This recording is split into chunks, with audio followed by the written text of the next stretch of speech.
Another really interesting use case of blockchain is the concept of adding liquidity to assets that are not naturally liquid.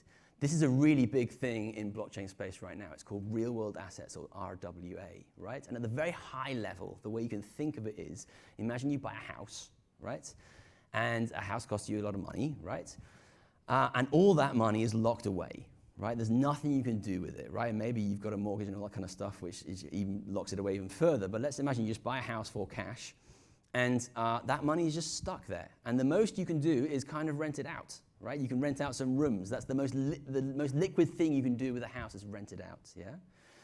So what some companies are trying to do now in the real-world asset space is creating deals in the real world that tokenize, think of Bitcoin, but not really Bitcoin, right? Tokens, blockchain tokens, that represent the ownership of that house, yeah?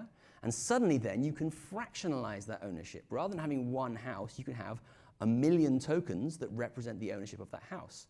And that can be distributed, it can be lent, it can be plunged into decentralized finance systems, of which there are many. Maybe Effie will talk about those in a bit. So there are lots of ways that you can add liquidity to a non-liquid asset with blockchain. Another one is timestamping and notarization. We've all used DocuSign and those other signature platforms, right? Again, you're relying on a centralized component. You're relying on a company, a private company in this case, who's incentivized by profit to verify that you have signed this document, yeah? What happens if they're lying, right?